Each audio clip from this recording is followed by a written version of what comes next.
बहुत ही important organ है। Pancreas के बारे में हम जानेंगे, इसका पूरा डिटेल्स बताएंगे।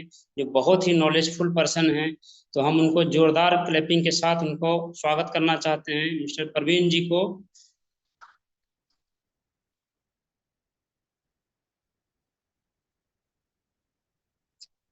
Good morning. Good morning to all of you.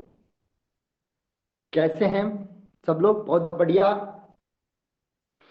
चलिए, मुझे आज बहुत खुशी हो रही है। मैं बहुत सौभाग्यशाली मानता हूं कि इस मॉर्निंग फिटनेस में हम लोग सब जुड़ करके आपस में अपने स्वास्थ्य के बारे में जानते हैं, अपने शरीर के अंगों के बारे में जानते हैं। और मुझे बहुत खुशी है कि आज धीरे धीरे हम लोग इसको 1 साल पूरा करने जा रहे हैं। 332वां एपिसोड है। और इस एपिसोड में जो है सो हम लोग हर दिन दिन प्रतिदिन जो है सो लोगों की संख्या बढ़ती जा रही है। तो कैसे हैं सब लोग? बहुत बढ़िया है। हम लोग जानेंगे आज पैनक्रियाज के बारे में। हमारे शरीर में पैनक्रियाज एक बहुत बड़ा ऑर्गन है, एक बहुत वाइटल ऑर्गन है ना, जो बहुत तरह का काम करता है ना। लेकिन ये लोकेटेड कहाँ पर होता है, इसको जाने सबसे पहले। तो ये लोकेटेड होता है हमारे स्टोमक के बिहाइंड, स्टोमक के पीछे में लोकेटेड होता है। और एब्डोमेन के ऊपरी पार्ट जिसते हैं एब्डोमेन, उसके ऊपरी पार्ट में लेफ्ट साइड में अपर होता है। बड़ा ऑर्गन है ना। स्पॉन्जी टाइप का होता है, shaped like a flat fish बोल सकते हैं उसको, है ना। या फिर शेप्ड लाइक ए फ्लैट, आगे में हेड बड़ा होता है और धीरे धीरे धीरे धीरे पतला होते जाता है। इस तरह का शेप होता है। और ये जो है सो लगभग 6 से 8 इंच लंबा होता है। और लगभग एक सवा इंच जो है वो चौड़ा होता है।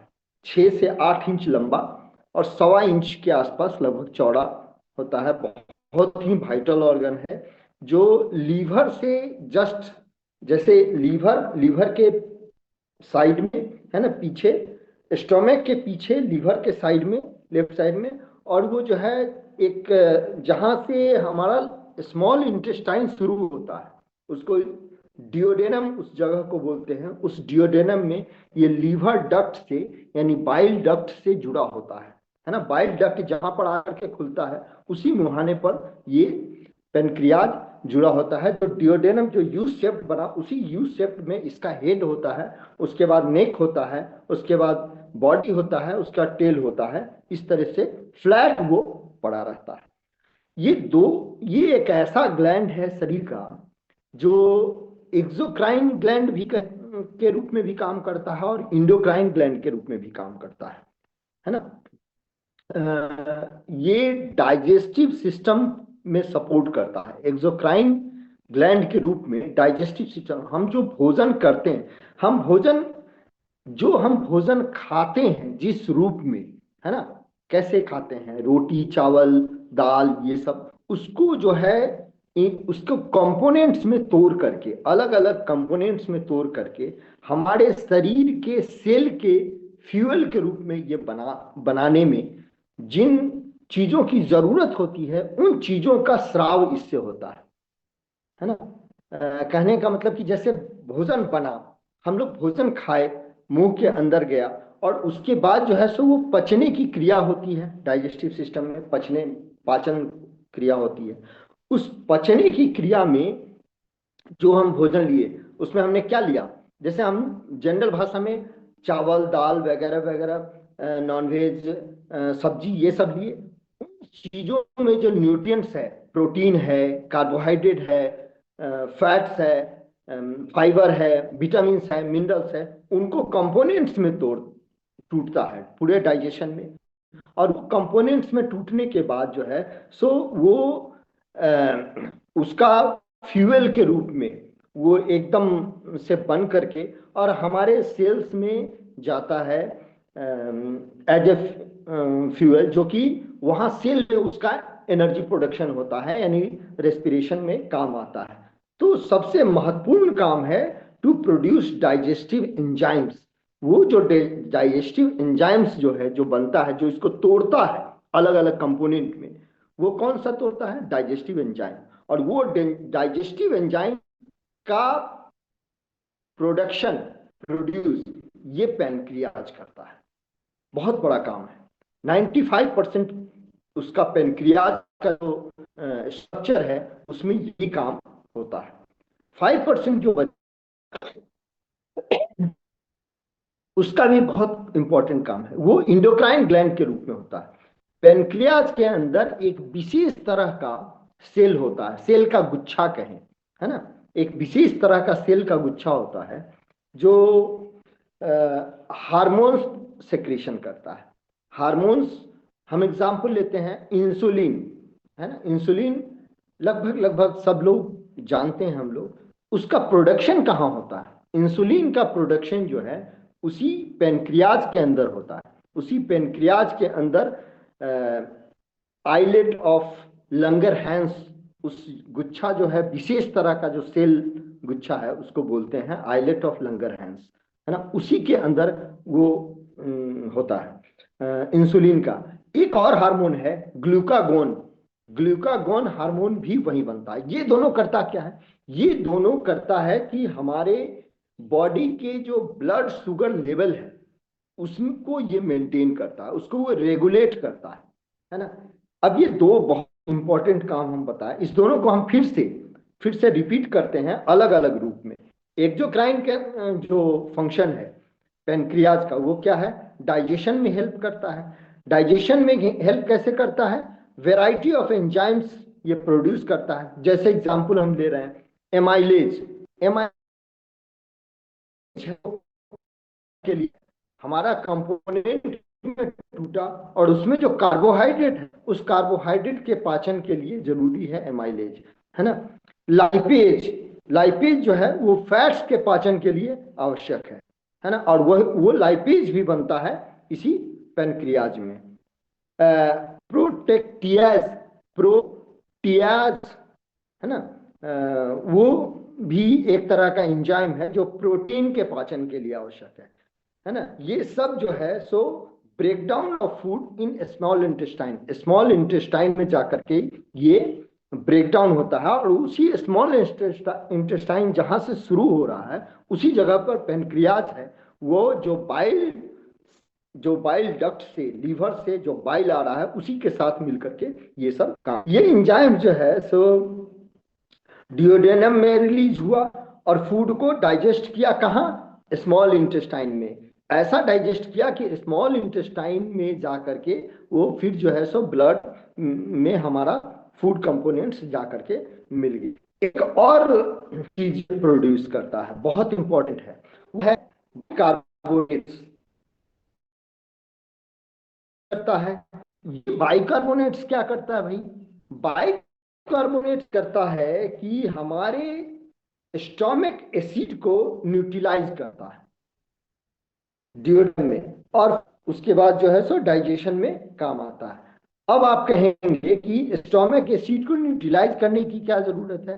तो हम लोग सब आदमी जानते हैं भाई कि हमारे शरीर के अंदर एक बहुत ही hard acid HCl acid hard concentration होता है ना। HCl यदि बाहर में कहीं शरीर पर लग जाए तो देखेंगे कि वो जलने लगता है। लेकिन वही HCl हमारे शरीर के अंदर है, वही HCl हमारे शरीर के अंगों को क्यों नहीं प्रभावित करता है? हमारे शरीर के अंगों को इसलिए प्रभावित नहीं करता है कि वहां पर उसको बाइकार्बोनेट्स मिलते रहता है ना, और वो उसको न्यूट्रलाइज करता है। तो बाइकार्बोनेट्स जो न्यूट्रलाइज वो पैनक्रियाज में होता है। तो ये भी बहुत इंपॉर्टेंट काम है, बहुत ही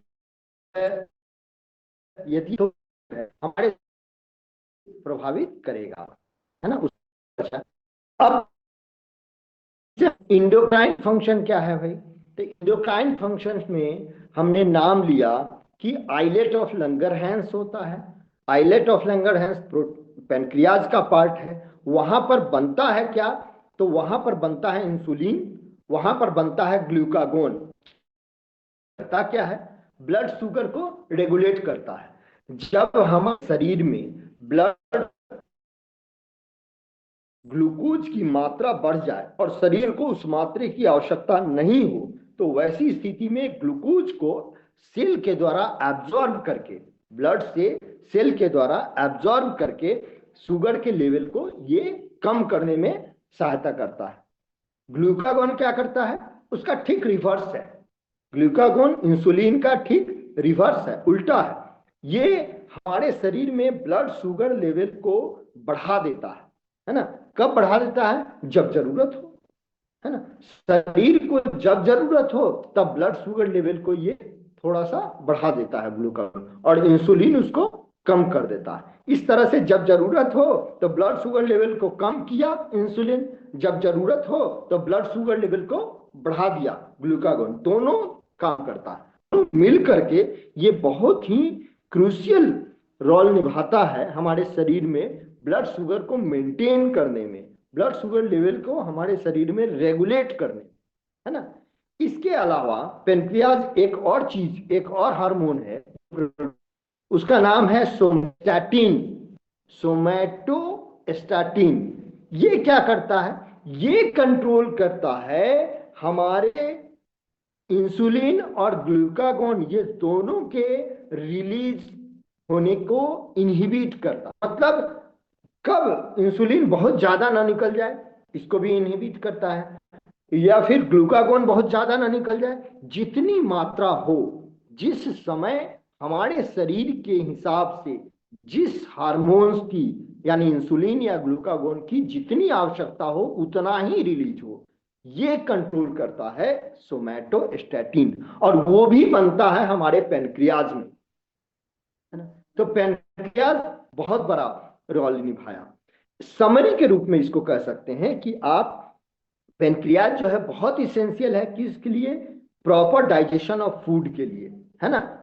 यदि वो नहीं होगा तो एमाइलेज, लाइपेज, प्रोटीएज ये सब नहीं निकलेगा सही से, तो हमारा फूड का प्रॉपर डाइजेशन नहीं होगा। Regulating blood sugar level, supporting the overall health of the digestive and endocrine system.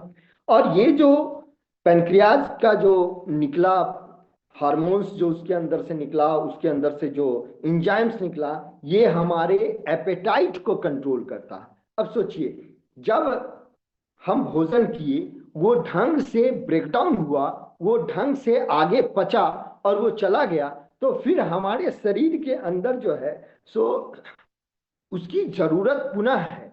ये भी हमारे नर्वस सिस्टम को कंट्रोल जो भेजता है, उसमें पेनक्रियाज की आवश्यकता होती है ना। ये हम कहता है स्टोमक को कि आपका स्टोमक खाली हो गया, आपको फिर से भूख की अनुभव हुई, और भूख की अनुभूति जो हमारे नर्वस सिस्टम को बताता है, वो बताने में पेनक्रियाज का रोल है, यानी कि ये एपेटाइट को कंट्रोल करता है। Stimulate stomach acid, stomach acid को भी स्टिमुलेट करता है ना।